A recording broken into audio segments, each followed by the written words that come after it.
Revisaremos ahora la etapa de la independización, es decir, del momento en que se operó el cambio en la naturaleza de la entidad política que dejaba de existir y que dio origen a la nueva entidad. El hecho que aquí interesa destacar es que el virreinato de la Nueva España, pues por las razones que todos conocemos, pues dejó de serlo y dio paso a una nueva forma de organización política, que no volvió a formar parte de la monarquía española ni de ninguna otra estructura política. El proceso que tuvo como consecuencia la declaratoria formal de la independencia. La forma en que se constituiría la nación mexicana era la pactada en los tratados de Córdoba, entre Iturbide y O'Donoghue, en los que se establecía que la nueva nación habría de ser un imperio cuyo gobierno sería monárquico y constitucional.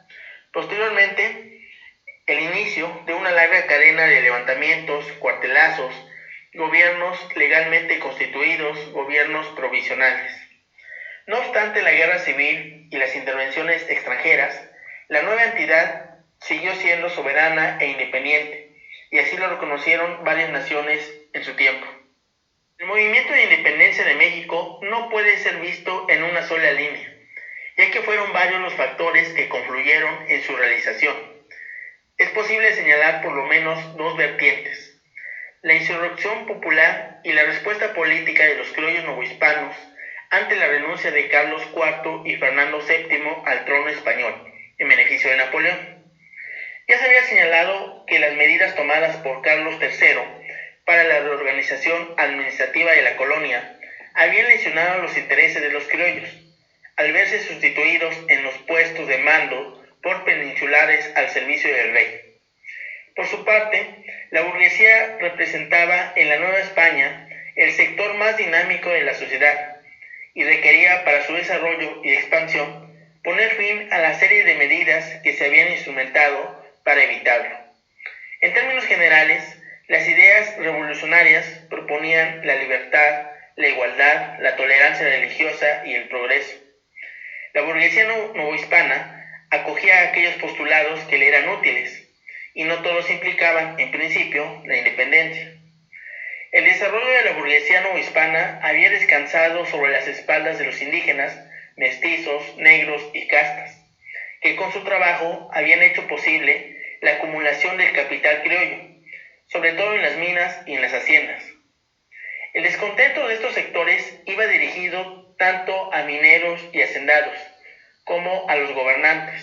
con el cobro de los altos tributos que tenían que pagar. Y aunque no puede hablarse de que tuvieran una ideología, encontraron en las demandas de los criollos, frente al Estado español, la solución a sus propios problemas. De ahí que se incorporaran a la lucha en la primera etapa. En la metrópoli, pues los sucesos llevaron a la constitución de unas nuevas cortes que se reunieron en Cádiz en 1811 y que, como ya lo habíamos revisado, elaboraron una constitución para la monarquía española, imprimiéndole un corte liberal. Desde la Nueva España, el derecho a la independencia fue sostenido en dos épocas del periodo: la abdicación real, seguida por la invasión francesa, y la puesta en vigor de la Constitución de Cádiz al regresar Fernando VII al poder. El primer intento para reasumir la soberanía se produjo en el Ayuntamiento de México en 1808. El ayuntamiento estaba constituido en su mayor parte por criollos. La audiencia, constituida fundamentalmente por peninsulares, no estuvo de acuerdo con los argumentos esgrimidos. El intento independentista no había prosperado. Los levantamientos que siguieron estuvieron encabezados por criollos, pero a ellos se fueron sumando la gran masa de población oprimida. A pesar de que en el bando de Hidalgo y en los sentimientos de la nación de Morelos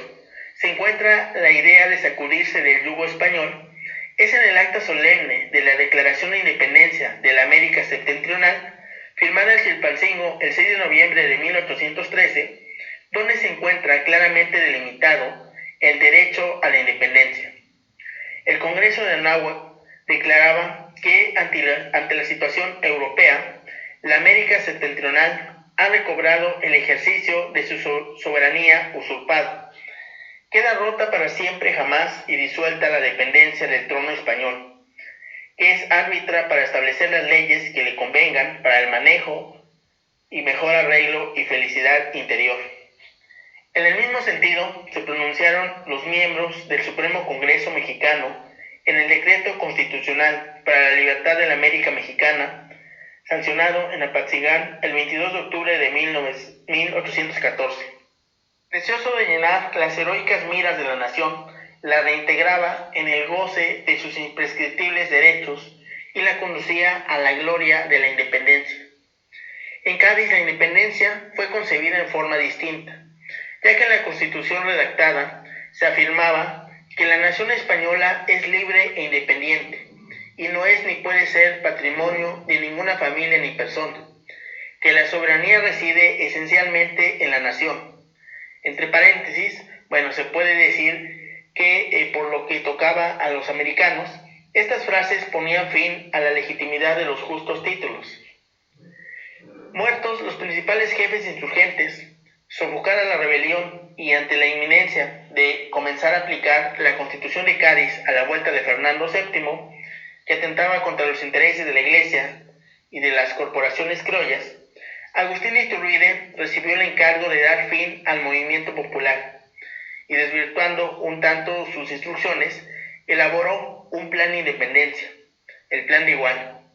En su texto retomaba los postulados del movimiento insurgente y, dirigiéndose a las autoridades, las castas, los indígenas, los españoles y a toda la población, informaba que se había roto los vínculos con España y al frente de un ejército valiente y resuelto se había proclamado la independencia de América Septentrional.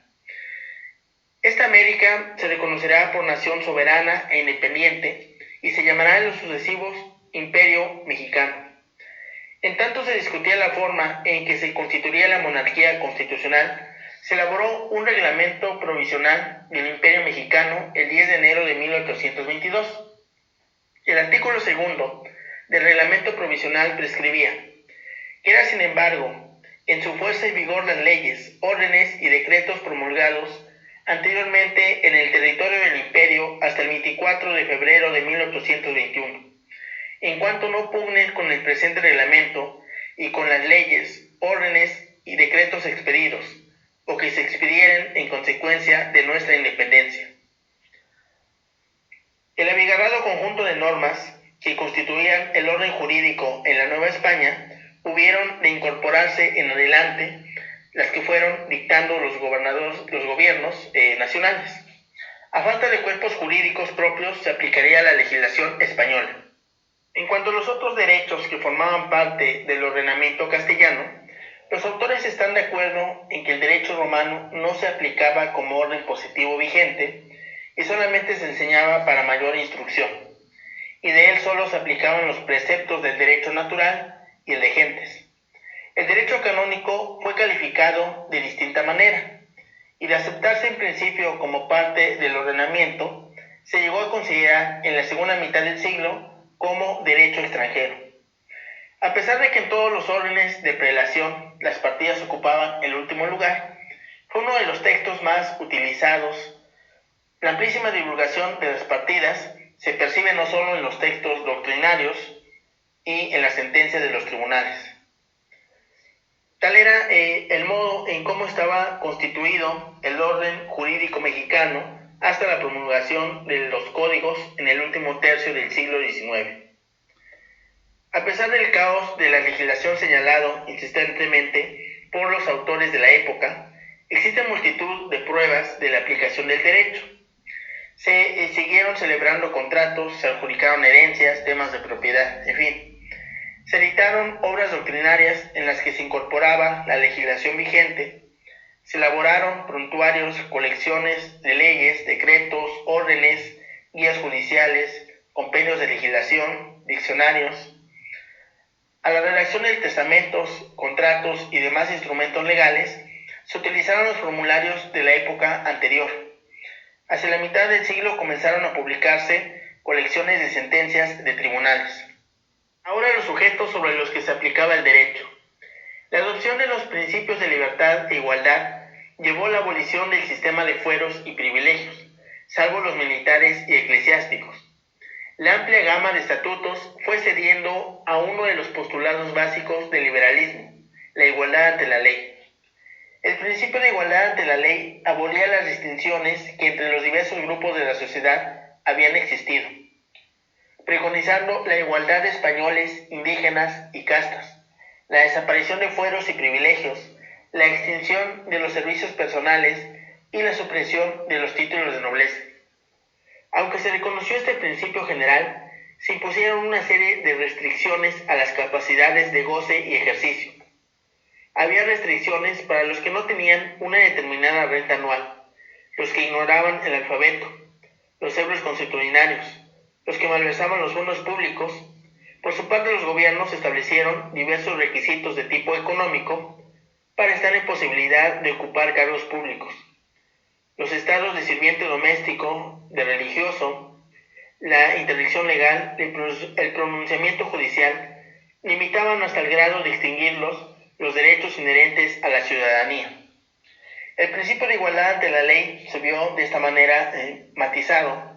La capacidad de goce y de ejercicio dependió de múltiples factores. Las restricciones reflejaban preocupaciones e ideología de los que dictaban las leyes. Y bueno, vamos a recapitular un poco lo dicho hasta acá. Con el movimiento insurgente iniciado en septiembre de 1810, la historia jurídica de la Nueva España se bifurca. Así, la Constitución monárquica de 1812 y los diferentes decretos que, con apoyo en ella, se expidieron por las Cortes españolas para la Nueva España, implicaron el derecho público de esta desde el punto de vista del gobierno virreinal. La insurgencia, por su parte, y sobre todo en su segunda etapa, procuró organizar jurídica y políticamente a lo que sería con posterioridad la nación mexicana, de acuerdo con las bases constitucionales que ella misma elaboró.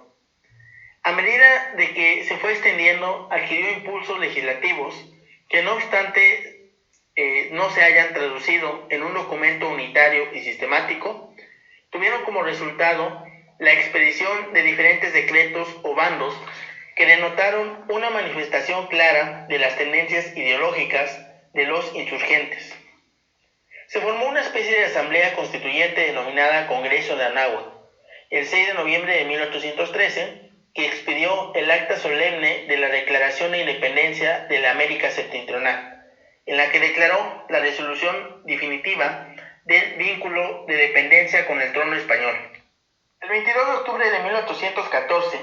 este Congreso expide un trascendental documento jurídico-político llamado Decreto Constitucional para la Libertad de la América Mexicana, conocido comúnmente con el nombre de Constitución de Apatzingán. La Constitución de Apatzingán tiene como antecedentes inmediatos dos importantes documentos jurídico-políticos: los elementos constitucionales de rayón y los sentimientos de la nación. En ambos se proclama la prohibición de la esclavitud, la supresión de las desigualdades, la abolición de las torturas. El primero de dichos documentos se declara que la absoluta libertad de la imprenta en puntos puramente científicos y políticos, con tal de que estos últimos observen miras de ilustrar y no herir las legislaciones establecidas. En el segundo, se advierte una cierta tendencia social al disponer que las leyes que dicte el Congreso deben ser tales que obliguen a constancia y patriotismo, moderen la opulencia y la indigencia, y de tal suerte se aumente el jornal del pobre, que mejore sus costumbres, aleje de la ignorancia, la rapiña y el hurto. Los elementos constitucionales dibujan tímidamente algunos principios de carácter político en que debería fundarse la estructura constitucional de México una vez que alcanzara su emancipación. La Constitución de Apatzingán fue una verdadera constitución potencial, aunque no vigente, en cuanto que tendió a estructurar política y jurídicamente a nuestro país en un cuerpo normativo sistemático, por la pretensión de regular básicamente los primordiales aspectos que el constitucionalismo incipiente de la época imponía como materia de regulación por el derecho fundamental. Por primera vez en la historia jurídica y política de México se habla de un gobierno propio para una nación que luchaba por ser independiente. Tales documentos contienen simples bases o lineamientos muy generales, a guisa de declaraciones dogmáticas sobre los que debería establecerse una estructura política. Y bueno, por otra parte, apenas se esbozan ellos, ya que en su articulado, en la mayoría de los preceptos, se refiere a los derechos y garantías del gobernado.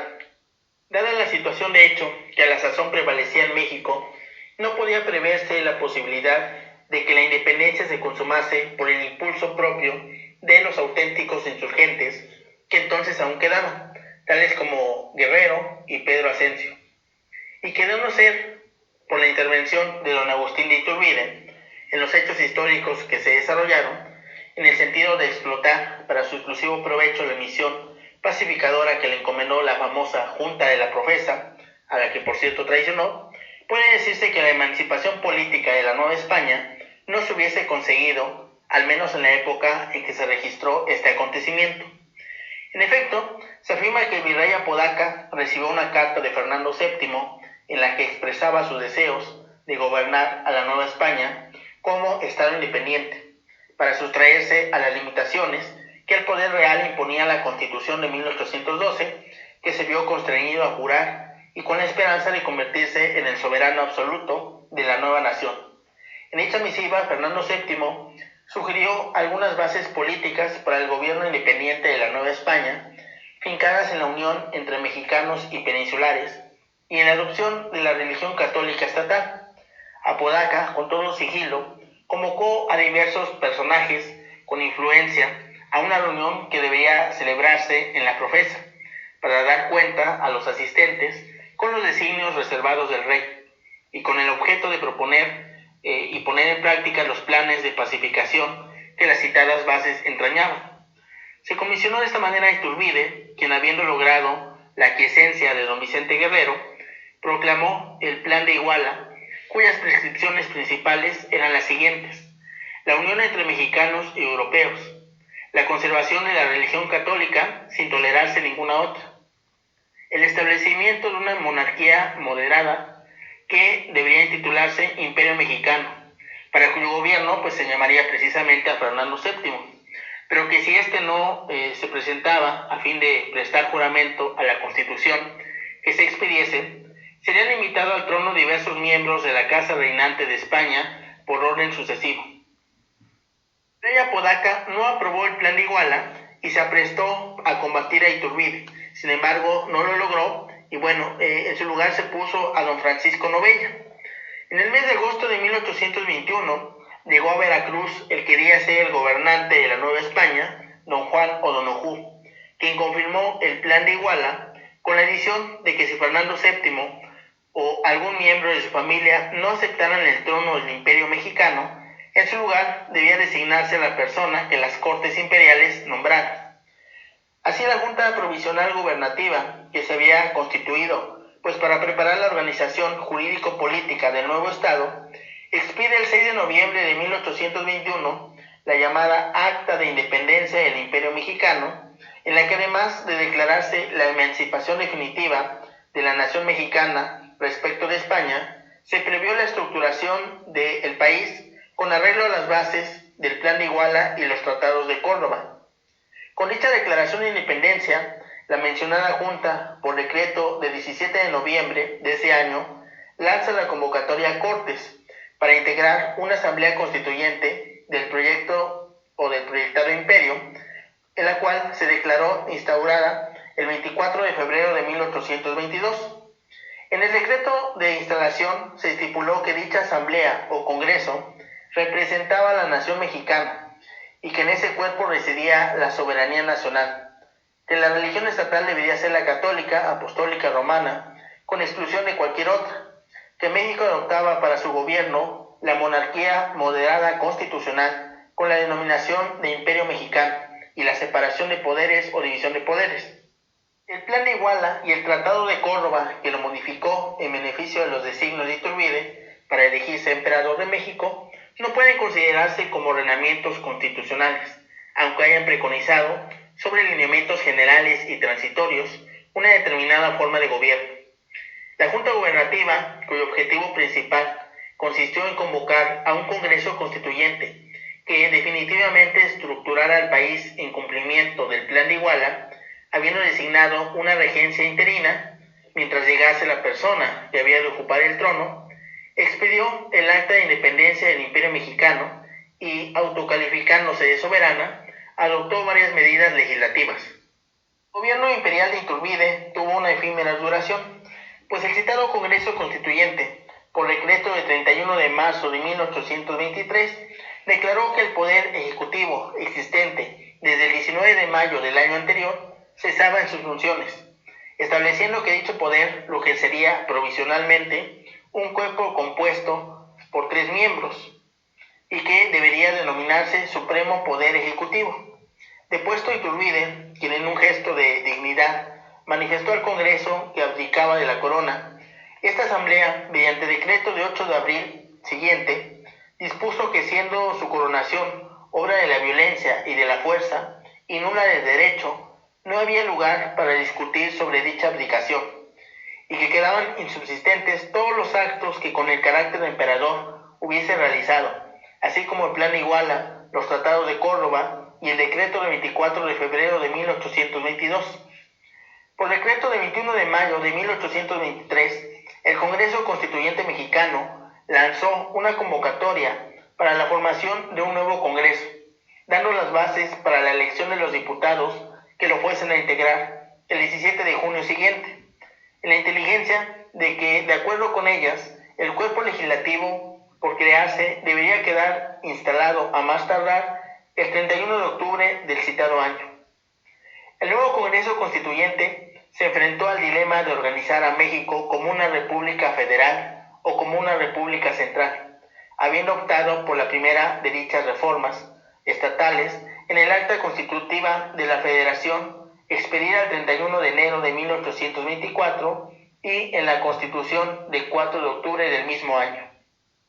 Por otra parte, recordemos que el primer Congreso Mexicano Constituyente quedó instalado el 24 de febrero de 1822, es decir, al cumplirse precisamente el aniversario del Plan de Iguala, y que la misión que tenía conferida en el sentido de organizar constitucionalmente al país quedó sin realizarse en atención a que el mismo Iturbide, ya proclamado emperador desde el 19 de mayo de ese año, lo disolvió y lo sustituyó con una Junta Nacional Instituyente, el 31 de octubre siguiente. Esta Junta aprobó en febrero el Reglamento Político Provisional del Imperio, formulado por Iturbide para regir mientras se expedía la Constitución y bajo cuya modesta denominación se trataba de dar en realidad una constitución formal a la nación. No obstante que el Congreso fuera instalado por Iturbide en marzo de 1823, no pudo fungir como constituyente, pues este carácter no se lo reconocieron varias provincias. Solamente actuó como convocante a un nuevo Congreso y, cumplido este encargo, se disolvió el 30 de octubre del propio año. Este último cuerpo constituyente quedó instalado el 7 de noviembre de 1823 y, habiendo expedido el 31 de enero de 1824 el acta constitutiva de la Federación Mexicana, como lo dijimos anteriormente, y el 4 de octubre siguiente la primera Constitución de México bajo el título de Constitución de los Estados Unidos Mexicanos.